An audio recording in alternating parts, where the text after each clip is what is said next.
tienes que hacer, no lo Ahora sí, pongas. pues por eso Ahora sí la te puedo vigilar, si empiezas a ver No, videos pues qué, si no tengo chance de platicar con nadie. Sí, pues el programa es el programa, yo también quiero platicar con mis gentes, pero... No vamos a poder hacer ni más.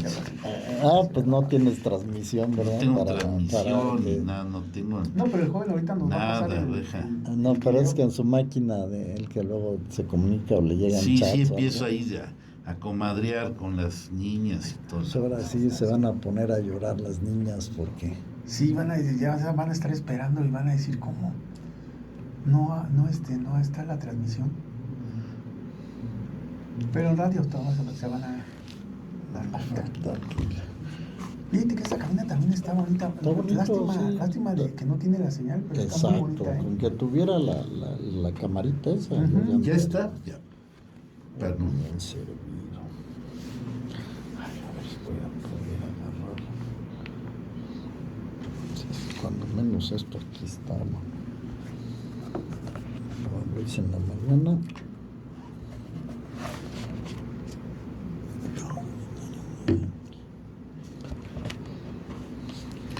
Muy buenos días.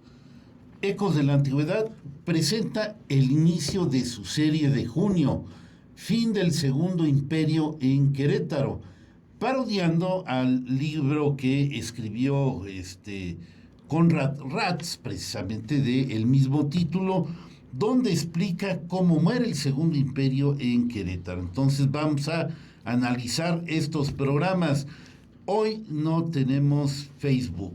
Al rato estamos haciendo una grabación, vamos a subir el programa en la página de Ecos de la Antigüedad, pero por lo pronto ahorita solo estamos en la radio en el 89.5 de FM. Estamos en la cabina de grabación, me parece, porque ya hacía mucho que no estaba aquí. En cabina de controles se encuentra Juan Pablo Vélez, que nos está aquí auxiliando con esta grabación del programa que luego vamos a subir a las redes. Está Mauro Rivera Montaño, que también está haciendo grabaciones. Ulises Ordóñez, Ulises Ordóñez, José Xa Fox, que va a estar en la conducción, y les abra el micrófono un servidor, Raúl Rodríguez Lucio, pidiéndoles que para comunicarse con nosotros, por ahorita la única manera es 442-192-1293, nos llama a la antigüita. Hagan de cuenta que estamos 20 años atrás o un poquito antes, y bueno, pues así como era Ecos de la Antigüedad al principio, a la vieja usanza. Y dejo en la conducción de José Xa Fox el programa. José, ¿qué tal? ¿Cómo estás? Muy buenos días. Buenos Como días. que te noté sorprendidito, Pues ¿no? oye, sí es sorprendente porque pensé que me pasabas a este cuarto para anunciarme que ya no iba yo a participar en el programa o algo Que te así, iba a ¿verdad? regañar. Porque está el cuarto así como de esos donde interrogan a los presos, ¿no? Pero bueno, es para aislarnos de los ruidos cuando se hacen grabaciones. Sí. Supongo que esa es la temática de este cuarto.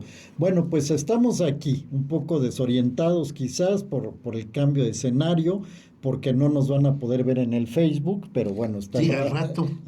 bueno, Al saldrá rato ya por ahí unas ya lo grabaciones que subiremos, sí. estamos haciendo para que quien no nos puede escuchar en este momento y le interese esto, pues sepa de esto. Porque miren, ahora que me toca la condición, pues tenemos ya un nuevo invitado, que es Ulises Ordóñez, parte de nuestro equipo, pero que ya no había venido por acá, y nos da mucho gusto de volverte a ver, Ulises.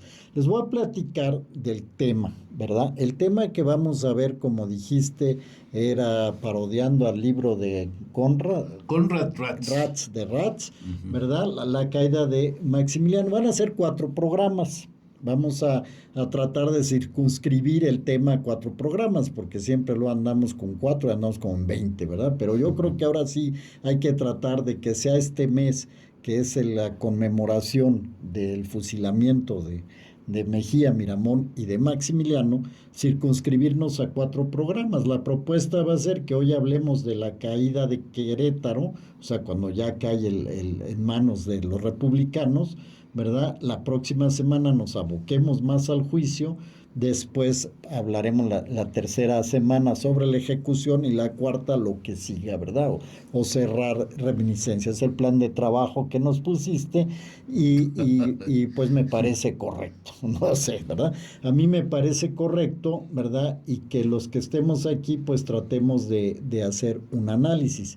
Yo propongo comenzar con algo que dejamos en un programa a medias, cuando entrevistamos al escritor es Jesús, es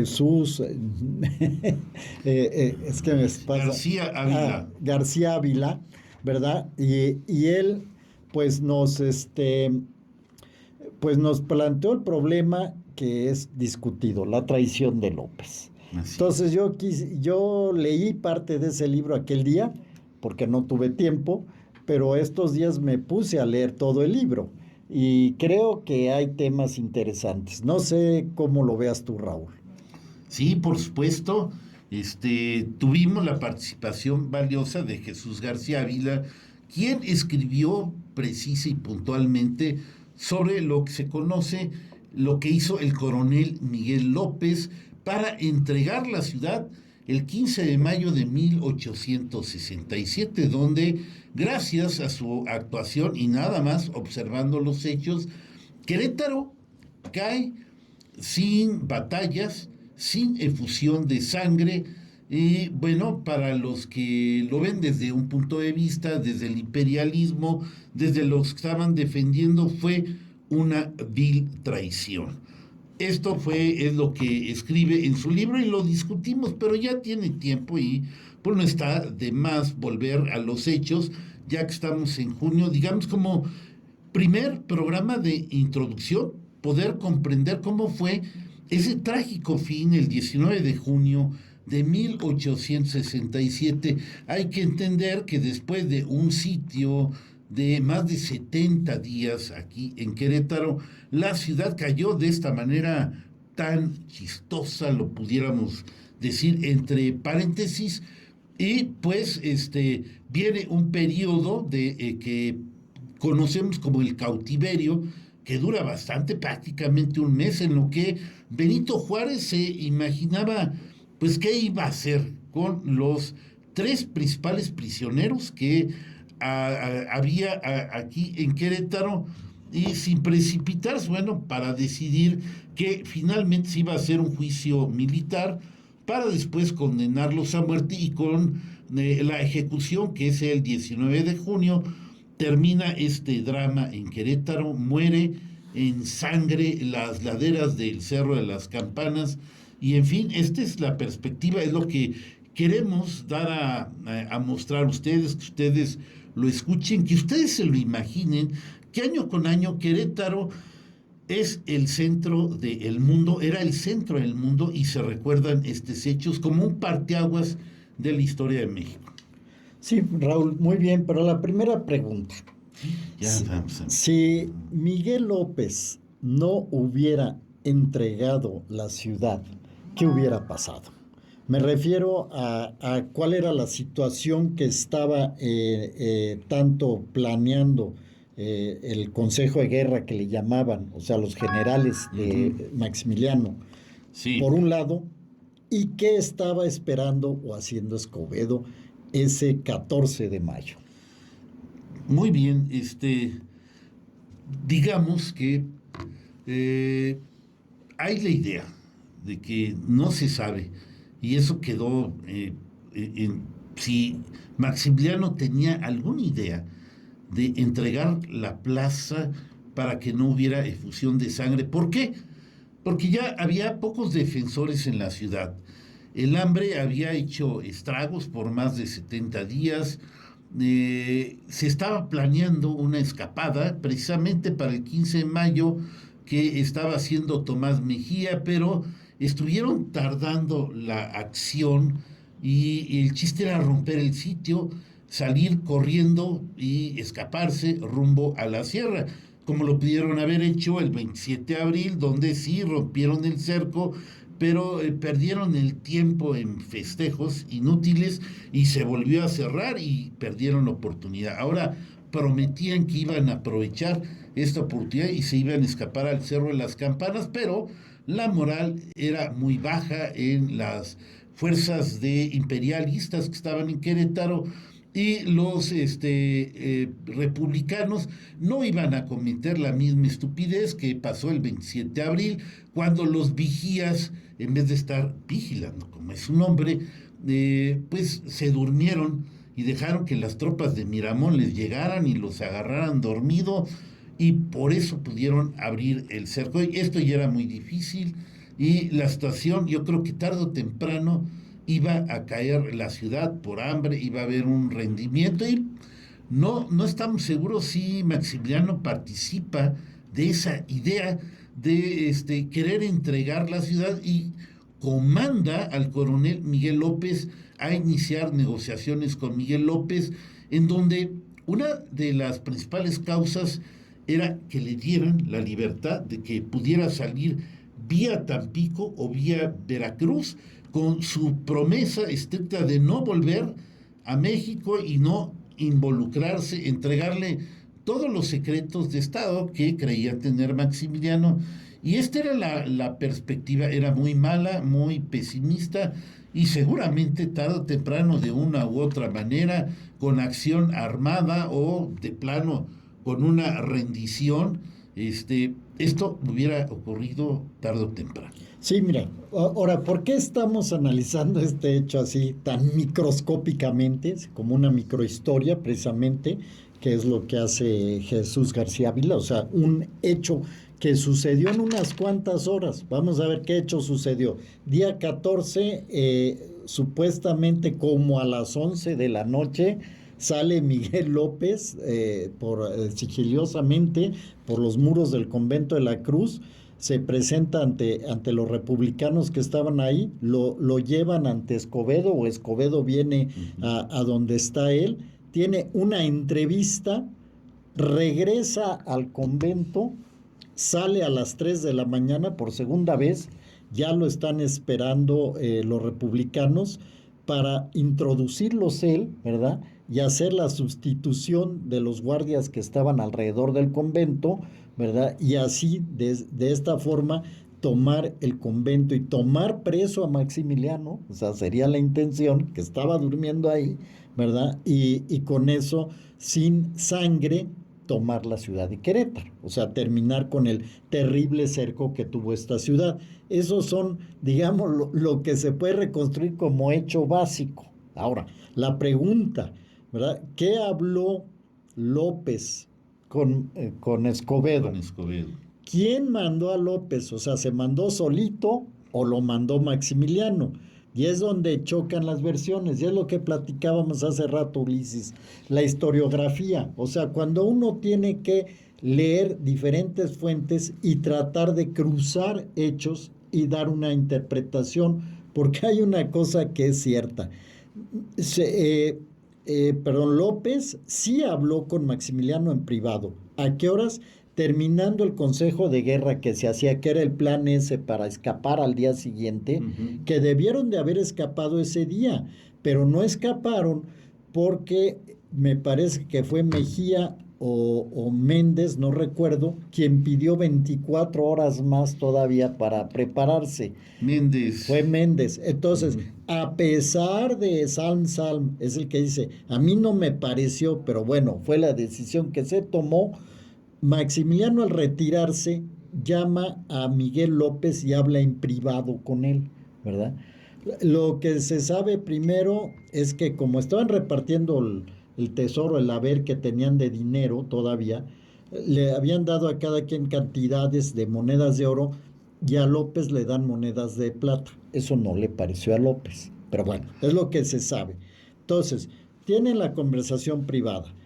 De ahí López sale y también va a tener una conversación privada con Escobedo. Entonces, ¿qué testimonios tenemos de esas dos conversaciones? De Maximiliano nada, porque fue fusilado, ¿verdad?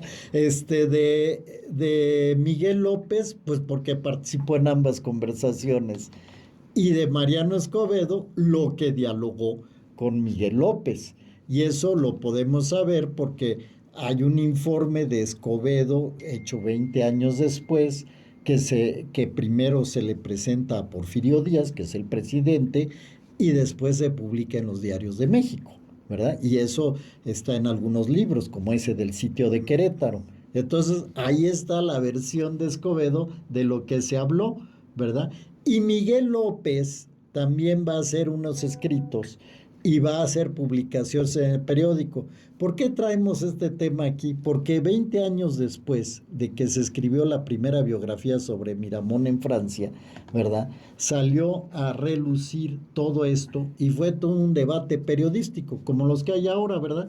Si nos ponemos a discutir de la fecha de que se empezó a construir los arcos, ¿verdad? El acueducto, a unos van a decir que es la que está en la placa, otros que no, y esto ya nos dirá Ulises por qué lo estoy diciendo, ¿verdad?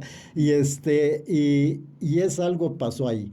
Un periódico conservador, me parece que se llamaba El Tiempo, ¿verdad? Se puso a sacar el tema a relucir de la traición como tal por dinero o por interés propio de Miguel López de salvar el pellejo, ¿verdad?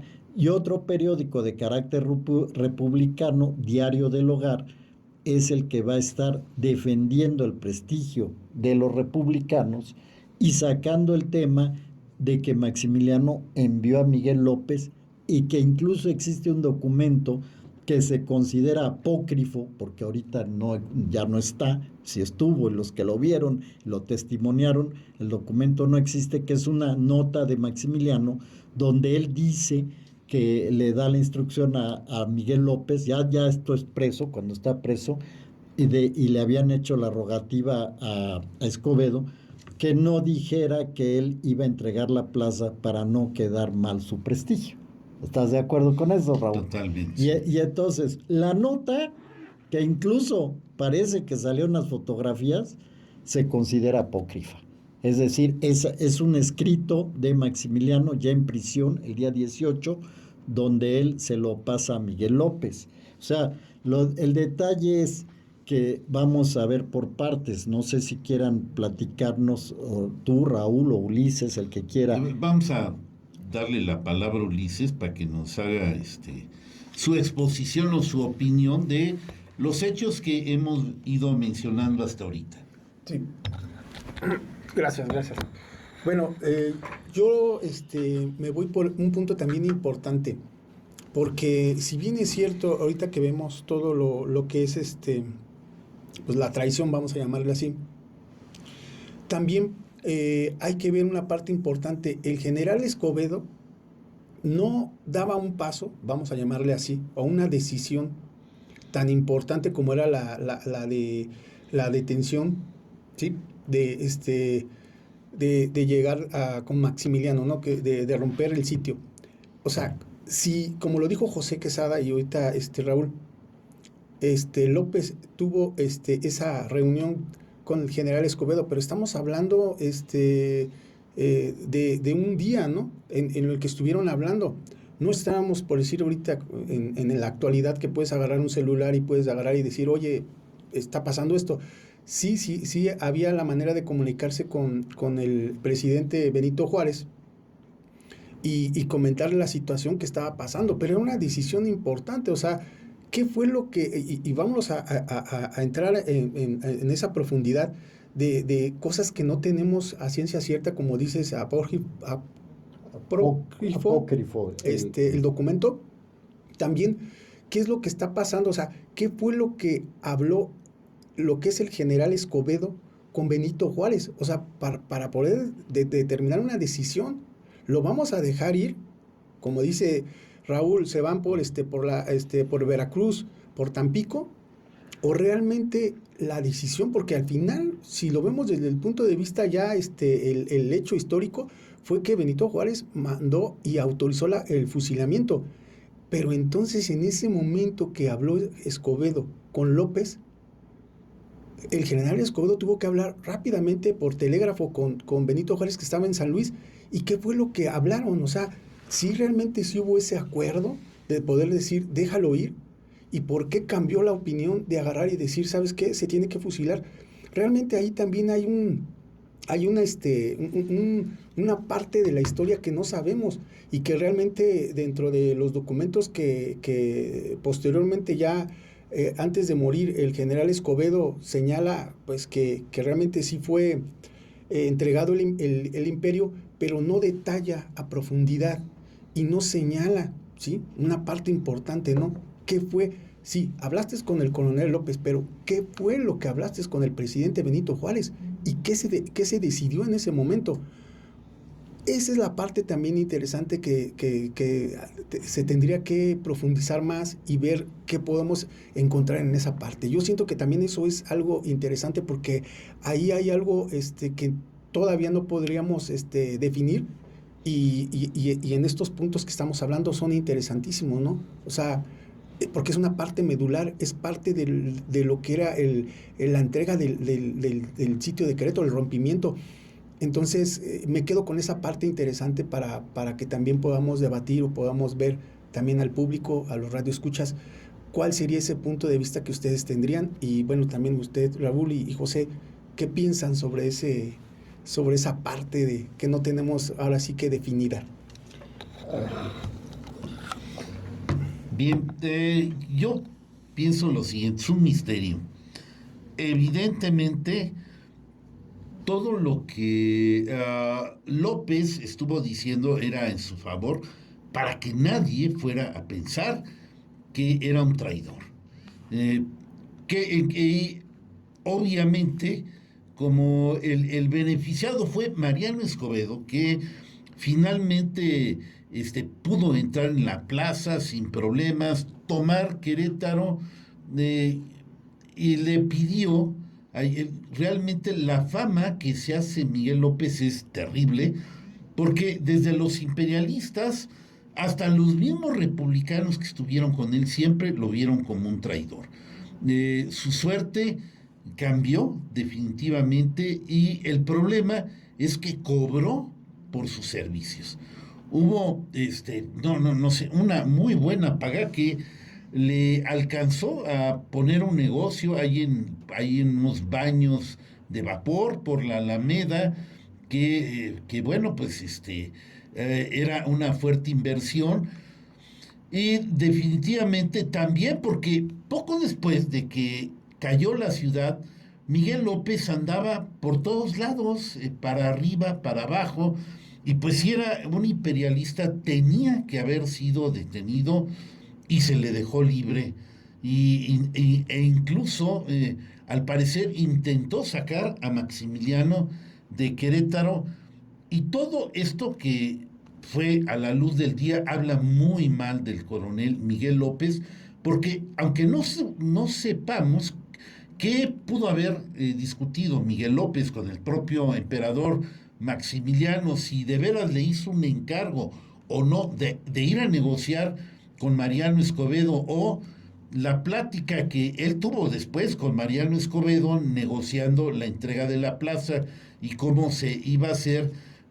Tenemos la versión, como bien lo dijo José, de Mariano Escobedo, que salió 20 años después con el evidente propósito de ayudar y apoyar a Miguel López, no de decir la verdad, sino ayudar a Miguel López, de que no lo creyeran un traidor. Entonces podemos dudar ampliamente de Miguel López, porque pues los mismos hechos demuestran que se benefició de la caída de Querétaro, de que se ganó una lana, de que el emperador ni pudo sacar al emperador, como aparentemente, entre una de las cosas que sí quedan claras es que en su diálogo con Mariano Escobedo, una de las cosas que le pide es salvar al emperador, sacarlo. Y la señal era, porque así se explican, de que en efecto tenía, no sé, 2 o 3 horas al principio,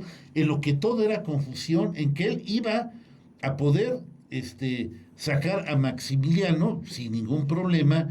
Y es por eso que cuando las tropas han penetrado ya al convento de la Cruz y se están acercando ahí, salen Maximiliano con José Luis Blasio y Samuel Bach, me parece, y los dejan pasar, les dicen, déjenos pasar, son paisanos, ¿no? Entonces como que dicen, no, con ellos no hay problema. Evidentemente esa señal de que hubo un tiempo de que Maximiliano se pusiera a salvo, de que se saliera de Querétaro como pudiera, ayudado por el coronel Miguel López, que después le lleva un caballo mientras Maximiliano está reuniendo gente desperdigada ahí a los alrededores del convento La Cruz para formar un pelotón que se dirigía al Cerro de las Campanas, o sea, aquí, para poder ir a romper el sitio.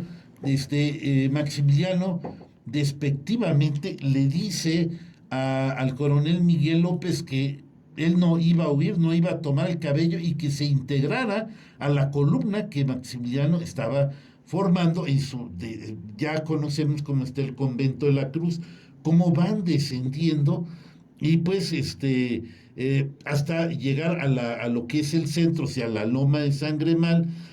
En todos estos trayectos, Maximiliano reunía soldados imperialistas que estaban como desorientados para darles un orden y tratar de hacer una lucha armada, que en efecto sí la hubo, al menos hubo unos tiros y hubo fusiles aquí en el Cerro de las Campanas, antes de que como a las 7 de la mañana, 6:30 o 7 de la mañana, finalmente viendo que era inútil, porque como ya se había roto el sitio, todas las tropas republicanas ya los habían rodeado, eran 40,000, 50,000 soldados republicanos, y era imposible escapar a donde fuera. Estaban totalmente rodeados y entonces se rinde Maximiliano. Entonces no escapa. Sí. Pudo haber escapado, pudo haber dicho, sí, López, llévame a ver, escóndeme en una casa, a ver cómo salimos por ahí.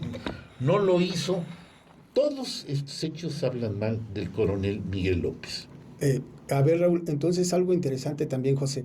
Fíjate, la perspectiva, o sea, como lo acabas de decir ahorita, Raúl, analizándolo, ahora sí que estamos en puntos finos. Si realmente estuviera de acuerdo el emperador Maximiliano de la fuga y se hubiera puesto de acuerdo con López, negocia la salida. La pregunta entonces, ¿sería tan ingenuo el emperador o realmente no tenía conocimiento de lo que estaba negociando López? Porque lo acabas de decir y están en los hechos, Raúl y José. Sale del Templo de la Cruz, va bajando por 5 de Mayo. Uh-huh. De hecho, la historia dice que se para ahí donde está la casa de los 5 patios, que era sí, del dueño Cayetano Rubio. Sí.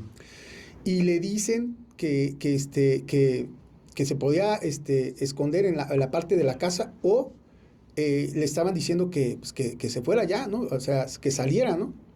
Y él decía, corríjanme por ahí, decía él que quería esperar a sus generales, que él quería todavía a su ejército. Sí.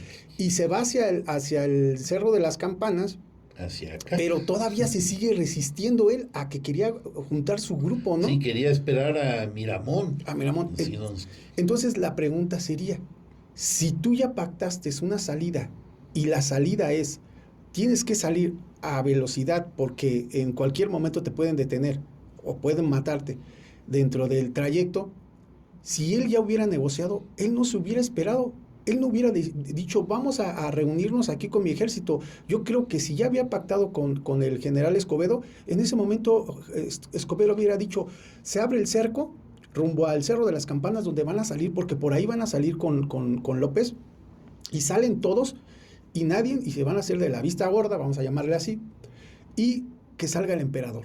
Pero ¿por qué entonces el emperador se esperó con su gente como queriendo todavía dar batalla? Entonces ahí existen varios paradigmas, ¿no? Que tendríamos que ver si realmente, esa es la pregunta. Entonces, ¿el que negoció fue López? ¿O fue tan ingenuo Maximiliano de todavía salir con su ejército, así como diciendo, negocié y salgo todavía con mi ejército muy con la cabeza en alto? Realmente existen muchas teorías y eso es lo que hace tan interesante el Segundo Imperio, y eso es lo que nos apasiona, y cada año podemos nosotros hablar de este tema que yo creo que es donde podemos sacar muchos puntos importantes. Entonces yo creo que hay que también poner esa parte importante, ¿no? A ver, perdón, Ulises, pues nos toca pasar a identificar la estación a la mitad del programa y cuando regresemos te voy a contestar dos cosas.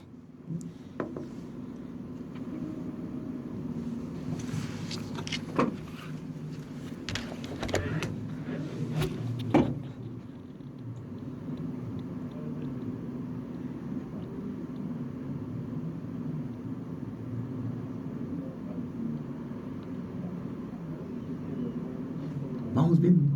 Sí, sí. Sí, Tú dinos, Raúl, si vamos bien, no nos cambiamos. se siente rarísimo hacer un programa así.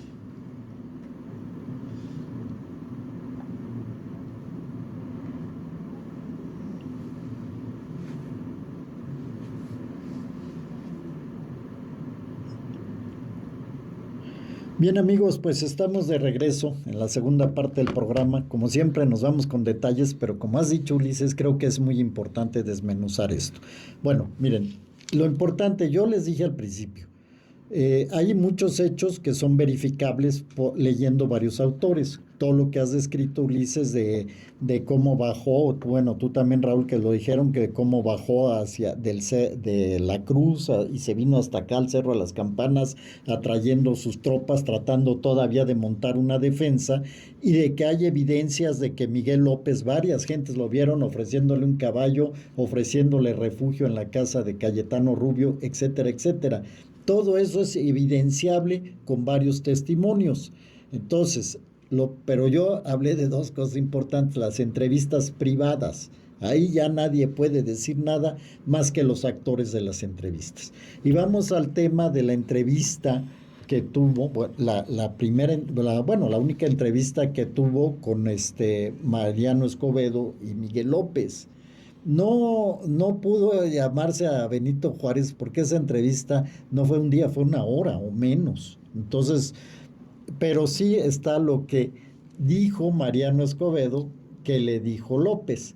López llegó con la solicitud de parte de Maximiliano de que se le permitiera salir con sus generales e irse a Veracruz, ya sea a Veracruz o a Tuxpan, como lo dijiste tú, Raúl, y que entregar la plaza y que hubiera indulgencia para los demás. Eso fue lo que ofreció Miguel López o le pidió a Escobedo.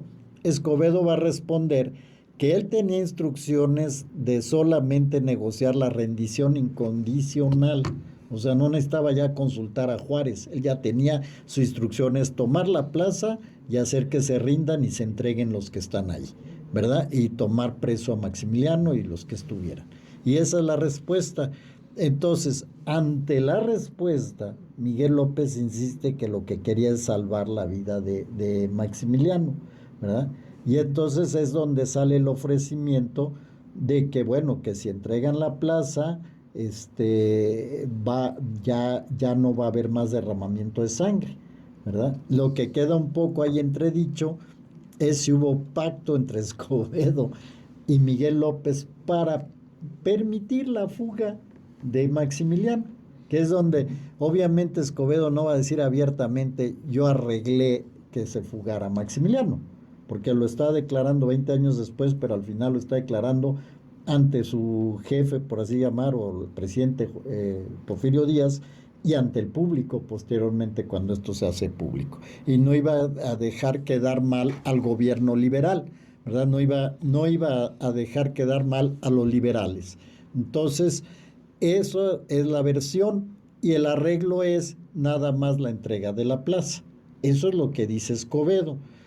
Lo demás de que todos fueron prisioneros, todos quedaron, aunque fueron liberados años después, otros generales, quedaron en la pobreza y el desprestigio. Y Miguel López es el único que se hizo rico y tuvo unos baños y era un hombre piadoso, hacía muchos donativos a la iglesia de Santa María y murió en cierto prestigio en su zona donde él vivió. Fíjense en esto, la paradoja, vivió en cierto prestigio, ¿verdad? Entonces, lo que queda, porque incluso Francisco Arce, que era el que estaba al frente de las tropas liberales frente al convento de la Cruz, va a decir que le ofrecieron 30,000 pesos. Así es. Otros hablan de otras cantidades. El problema es que volvemos a lo mismo.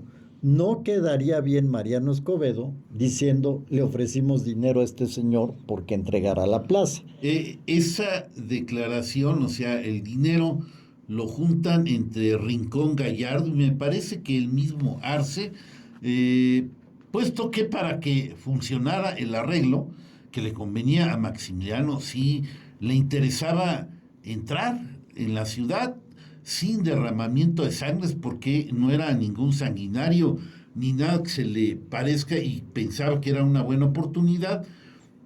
Por lo cual dicen, bueno, sí, pero quieren una buena lana, y buscaron entre los aristócratas como Rincón Gallardo, que era uno de ellos, que incluso conocía a Miguel Miramón y todos tenían dinero, y lo juntaron, hicieron una vaquita para decirle, bueno, a ver, ahí está, pum, ahí está el dinero, 30,000 pesos, imagínate nada más, y se forma el pacto con la condición de que al momento de hacer las acciones de la entrega de la plaza, de que, digamos, les fuera dando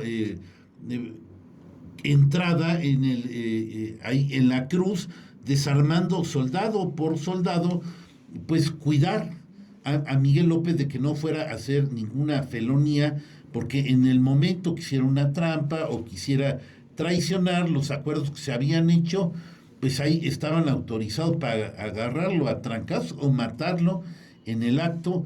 Y bueno, pues no, Miguel López definitivamente sí entregó la plaza, la sorpresa fue total, nadie se lo esperaba, Maximiliano no creo que haya estado muy al tanto, como decía el historiador Jesús García Ávila, porque si la cuestión era escapar, como probablemente él hubiera querido salvarse, pero no te pones a reunir a la gente que está ahí, sino luego tomas la ayuda de Miguel López, agarras el caballo y vámonos a ver a qué casa te escondemos y vemos cómo sale. Y no, se puso a juntar el mismo emperador, gente, a ver, que estaban ahí, soldados imperialistas como sonámbulos, como desconcentrados, vénganse para acá, júntense, vamos loma abajo hacia el centro, al Cerro de las Campanas, para tratar desde ahí romper el sitio. Entonces no parece muy enterado Maximiliano de lo que está pasando. Sí, mira, aquí esto que estamos diciendo, no sé si lo expliqué bien, todo esto que se está hablando se genera 20 años después, cuando les digo que sale en los periódicos, se suelta una polémica a favor de un bando y a otro. Y aquí el tema de discusión fue por un libro que escribió un francés de apellido Daran, Víctor Daran me parece, que sobre Miramón. Y en este libro se dicen dos cosas interesantes que no había yo oído. Bueno, la primera, que Maximiliano se le hincó a Miramón cuando estaban presos, ahí en no sé si en Teresitas o en Capuchinas ya, ¿verdad? Pidiéndole perdón por haberlo metido en semejante problema. Sí. Esa es una. Y la otra, donde se habla de la entrega de la plaza por López, porque Maximiliano lo había pedido así, ¿verdad? Y entonces suelta una polémica.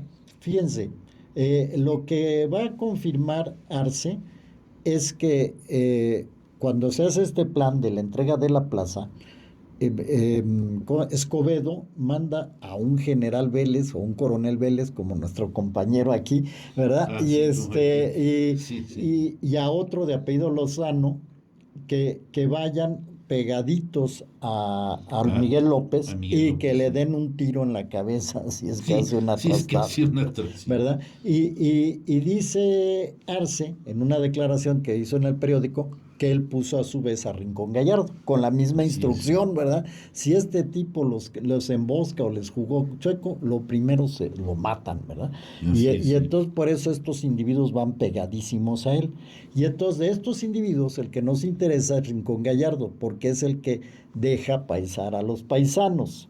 Entonces, por un lado, Rincón Gallardo va a decir, cuando ya se había entregado la plaza, que cuando le dice a alguien, oye, pero ¿por qué negociaron con Miguel López? Es la clase de gente de la que uno se hace uso para un fin y luego se le tira. O sea, y cuando le preguntan a Rincón Gallardo en estas entrevistas años después, de que por qué había él dejado pasar a Maximiliano sin arrestarlo, va a decir que porque Maximiliano había sido buena gente con él, ¿verdad? Entonces, Rincón Gallardo tampoco va a declarar eso que tú nos acabas de decir, Raúl. Él no va a aceptar que se juntó esa vaquita y que se le dio el dinero y bla, bla, bla. Después se va a ver a Miguel López años después reclamándole a un funcionario americano que le debían dinero. Lo que sí son hechos es que, ya lo dijimos y no hay vuelta, Miguel López es el único, digamos, coronel imperialista que salió con dinero y bien de este sitio de Querétaro. Y sin ser puesto prisionero. Desde luego. A ver, Ulises, otro comentario. Sí, está interesante. Esto está súper interesante porque ahora estoy sacando una conclusión de acuerdo a mis compañeros que los están diciendo. Entonces la pregunta sería ahora diferente. Fíjense bien todo lo que acaban de decir José y Raúl. Si tenías un pacto ya con López y que realmente después de terminar el imperio fue beneficiado, fue el único que vivió, vamos a decir, bien en toda esa parte. Si el acuerdo con Escobedo, fíjense bien una cosa interesante, José, lo acabas de decir, eran horas que habló el general Escobedo antes de romper el sitio con López. Entonces, para mandar un telégrafo a San Luis, en lo que llegaba y todo, como dices tú, probablemente ni siquiera la decisión fue tomada por el general Escobedo. Él era el general en jefe aquí en el sitio. Él tenía todas las facultades, sí, pero para una decisión como esa de una negociación, vamos a decirlo que lo tomó él. Entonces pregunta, si ya tenía que salir, el acuerdo era que saliera el emperador, ¿sí? Que si no, él se resistió y no tenía el conocimiento al 100% de todo lo que se había negociado. Entonces la pregunta, si ya el general Escobedo tenía un acuerdo con López, entonces, y le respetaron porque le pagaron el dinero, porque vivió bien, entonces, ¿cuál fue la decisión? Si ya había acordado el general en jefe de la salida de Maximiliano, tuvieron que haber negociado ya con Benito Juárez, el presidente, y decir, ¿sabes qué? Le pagamos a este cuate, ¿sabes qué? No fusiles a Maximiliano, Benito Juárez, ¿no? Presidente. ¿Por qué? Porque lleva un acuerdo. Este cuate lo entregó, y pues ahora sí que por suerte de él no salió. ¿Por qué la decisión al final de Benito Juárez de fusilarlo? A ver, te me estás adelantando. Creo que sí, perdón. Te me estás adelantando bastante. Y es que, mira, nos queda un cuarto de hora. Y no, déjate el micrófono porque la pregunta precisamente está preparada para ti. Vamos a brincar un poco ya los hechos. Ok, Maximiliano no se entregó. Ya hay evidencias de que no se quería entregar porque todavía quiso armar una resistencia aquí en el Cerro de las Campanas. Ya fue imposible y bueno, y tuvo que rendirse, etcétera, etcétera. Lo ponen preso en la cruz, ¿verdad? 3 días, me parece. Luego lo trasladan a Teresitas, ¿verdad? Y en esos días, no sé si es la fecha, si es el día 18 de mayo, es la dichosa entrevista de Maximiliano con Escobedo ahora en Hércules. Por eso digo que la pregunta es para ti, que eres el experto de esa zona, ¿verdad? A ver, ahí está otro punto. ¿Qué fue a pedir Maximiliano a Mariano Escobedo y cuál fue la respuesta? O viceversa. O de Escobedo a Maximiliano, ya no sabemos. No, o sea, lo que pasa es que Maximiliano fue ahí.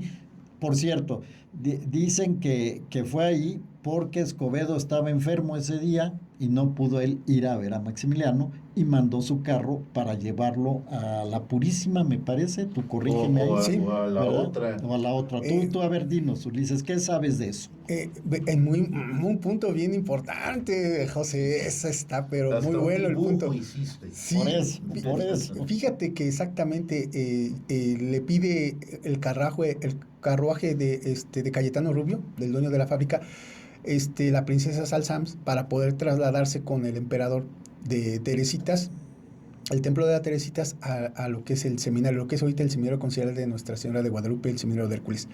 Antes era la fábrica de textiles de Cayetano.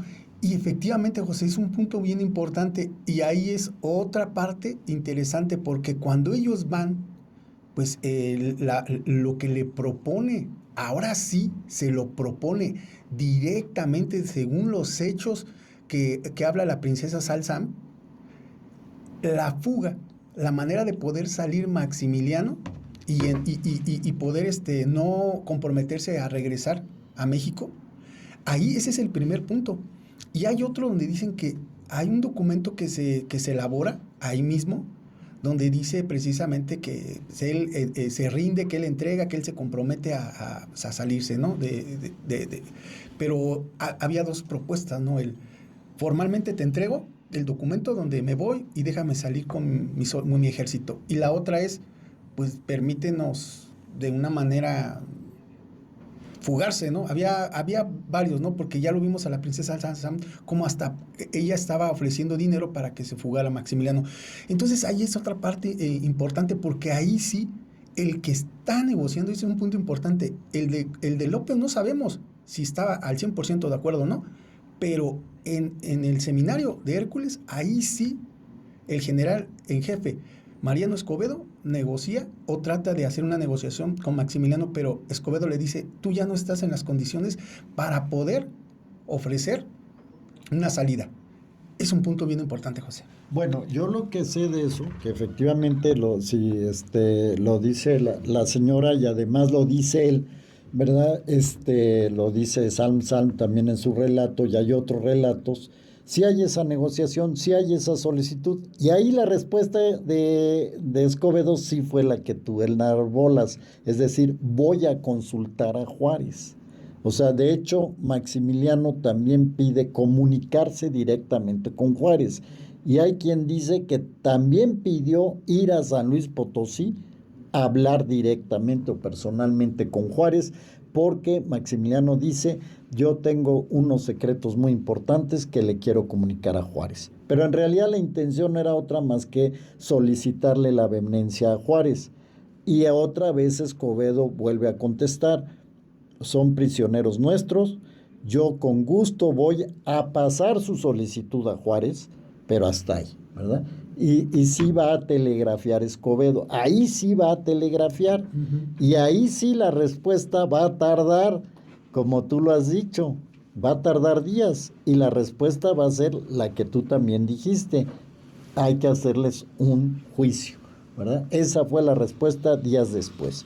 Entonces, creo que esto, ¿por qué lo menciono? Porque no sé si van amarrando los hilos conmigo.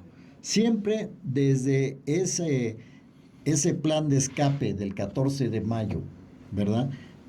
El mensaje o no mensaje que haya dado Miguel López en nombre de Maximiliano y lo que el propio Maximiliano va a estar solicitándole a Escobedo ya prisionero es su salida de México. O sea, ya no le interesa defender ninguno de los intereses, vamos a llamar así, del partido conservador, ¿verdad, Mauro? O del partido que lo apoyaba, ¿verdad? Que ese es otro problema, a la hora que se hunde el barco se salen las ratas, ¿verdad? Pero bueno, la cuestión ahí es que, por un lado, vemos ese intento de Maximiliano de salvar el pellejo, pero por otro lado, mantener su prestigio como emperador o como archiduque, ya se le llamaba archiduque, ya no era emperador, como archiduque, ¿verdad?, de una familia real, pues no quedar mal, por así decirlo, ¿no? Entonces, Ese es el otro punto interesante de cómo se inician estos días de prisión. No sé si alguno de ustedes dos quiera comentar algo más de este punto, Raúl. Bien, pues creo que hemos especulado, porque no se puede hacer otra cosa más que especular y observar lo que sí está claro, los hechos reales. En efecto, Querétaro cae sin lucha. Hay lucha hasta el final, hasta aquí en el Cerro de las Campanas, ya que Maximiliano logró formar su pequeño grupo de, serán 200 soldados, no sabemos exactamente, y llegan al Cerro de las Campanas intentando escapar por algún lado con los poquitos que fueran. Aquí se desprende que a Maximiliano no le interesaba escapar, por lo cual queda en duda si él mandó o no al coronel Miguel López a negociar. Ahora, yo en lo particular considero que sí lo mandó, porque no creo que López por sí solo se haya atrevido, según sus ideas, en un plan en donde solamente él fuera beneficiado y sacara un dinero, porque es el comandante de la Cruz y puede desarmarlos. Creo que sí existe la posibilidad de que Maximiliano haya mandado al coronel Miguel López a negociar una rendición pacífica en donde pudiera escapar él, pero es una creencia muy particular. A veces los hechos indican en que no está fácil, pero yo solo lo pienso porque no creo que Miguel López se haya aventado de motu propio. Algo hubo, aunque no sabemos. En los comentarios de Miguel López, donde él escribe todo lo que pasó, no son creíbles, porque solo están demostrando en que él no es un traidor, es víctima de las circunstancias, hace notas apócrifas donde por escrito Maximiliano le da unas instrucciones para él poder salvarse. Es poco creíble, y tampoco las declaraciones que hace 20 años después Mariano Escobedo, pues tampoco son creíbles, porque evidentemente lo hizo por lástima al coronel Miguel López y tratando de acomodar los hechos, en donde ahí podemos ver un poco de verdad, pero los hechos para presentar al mismo coronel Miguel López como víctima de las circunstancias. ¿Qué pasa? Yo pienso que las negociaciones fallan de alguna manera, y que Miguel López, consciente de que está en un momento de poder cambiar las cosas, de que pues toda la militancia ahí de la Cruz está bajo su mando, la puede entregar, y entonces decide obtener un beneficio económico. Eso es evidentísimo, porque de repente no solo no lo molestaron, sino se volvió próspero, un señor próspero con negocios donde pudo invertirlos. Entonces, mi conclusión es que abusa de una posible salida pacífica, y lo hace de tal manera que sorprende absolutamente a todos. Querétaro cae prácticamente sin uno. El único momento armado es aquí, cuando se han juntado los poquitos soldados imperialistas, son sometidos a fuego por un montón, todos los republicanos rodeándolos, y digamos que habrá durado 15, 20 minutos esa refriega, no sabemos, ignoro si hubo muertos o no. Esa es la batalla, esa es la única batalla que se presenta aquí en el Cerro de las Campanas, como a las 6 o 7 de la mañana, donde a final de cuentas Maximiliano decide mandar un propio, el coronel Pardillo, con una bandera blanca para negociar la rendición y, digamos, fin de la historia. Vamos a llegar al fin de la historia, ya casi me quedan 2 minutos, ¿verdad? Y 1 minuto, nomás voy a cerrar la historia con esto. ¿Por qué esta discusión? Porque es la forma en cómo se entregó la plaza. De todas, aquí hay un punto. La victoria, porque dice, es que el día 15 es cuando triunfa la República y no se conmemora, decía Cristian, ¿verdad? Y esto es lo que opaca un poco el hecho. Pero aún así los historiadores dicen, no nos peleemos por esto. O sea, el ejército republicano Escobedo logró triunfar aquí. Eso es un hecho, ¿verdad? Y a Maximiliano no tenía otra salida. Nada más cierro con este comentario. Escobedo le dijo a Miguel López en esa microentrevista que ellos ya sabían de la situación y que estaban esperando a que salieran la tropa, que rompieran el cerco, que incluso los iban a dejar para aplastarlos con la caballería ya en llano abierto. Y así se defendió Escobedo su situación de que él no hizo nada malo, más que al contrario algo bueno, ahorrar sangre en la toma de esta ciudad. Con esto, amigos, pues cerramos el programa. La invitación a ver, al Raúl, diplomado de Historia Ecos de la Antigüedad todos los martes, 4:30 de la tarde en el Museo de la Restauración de la República. Precisamente vamos a ver algunos pormenores del siglo XIX que Fernando Rocha nos va a dar, que forman parteaguas. Así es que este martes, 4:30 de la tarde, Museo de la Restauración de la República, ahí los esperamos. Bueno, pues gracias, amigos, nos vemos. Gracias, perdón porque no hubo Facebook, vamos a subir al rato todo este programa. Gracias aquí en Controles Técnicos a Juan Pablo Vélez, gracias Ulises, gracias Mauros, que también estuvo aquí de camarógrafo. Gracias a todos. Nos vemos de hoy en 8, hasta la próxima.